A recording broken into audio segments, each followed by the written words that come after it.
12 Baba in disguise.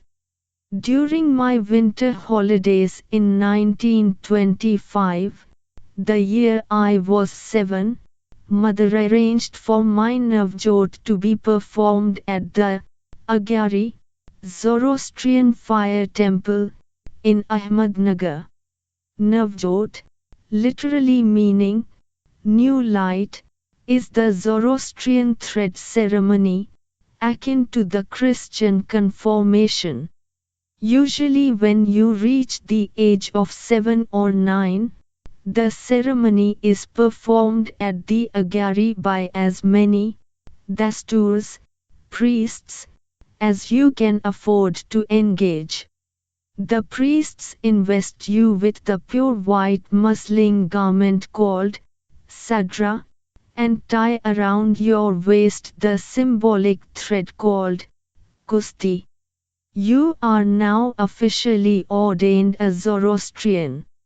Usually the ceremony is followed by a banquet, which makes it quite a jolly affair for all. Mother and I were with Baba in Meherabad, and I had just had my 7th birthday. Mother said, "Well, now it's time for your Navjot." She had it all fixed. There was this lacy white dress made for me, and on such and such a day of the week I was to be taken to the Agyari for my Navjot ceremony. I didn't like the idea at all. Whatever for? I protested loudly. Baba is God himself. Why should a silly priest do my Navjot? Baba should do it. Mother said, "Don't talk nonsense.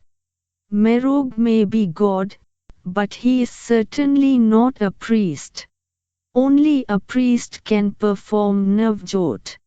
I went in tears to Baba and complained, but Baba said, "Mother is right, you know. I am God, but I'm not a priest. As she says, only a priest can perform Navjot." I must have looked very crestfallen because then Baba added, "Do you think I will allow any old priest to perform your Navjot? Don't you worry. Go along with Mother. It won't be the priest, it will be me. I'll be performing your Navjot." This of course changed the whole thing, and I gladly got into the spirit of it. I put on my beautiful dress and went along very happily with Mother and friends to the Agyari. 2 dasturs performed my Navjot ceremony. I stood before them on a little platform while they chanted the prayers. One dastur was plump and short with a black beard, beady eyes, and a bulbous nose which wiggled while he chanted. The other one was very thin and had a wispy white beard that moved up and down while he sing-songed the prayers. To this day, all I remember of my Navjot is looking from one to the other of these 2 priests and wondering, which one is Baba? Can it be this one? Goodness, no, this one's so ugly. Look at his eyes and that awful nose. Is it the other one? Oh no. Look at his beard going flap, flap. No, it couldn't be. I kept staring hard at them both in turn, but neither looked at all like Baba. I was so very disappointed and a little angry. The next thing I remember is being back at Meherabad and having it out with Baba. "You promised me you were going to do my Navjot.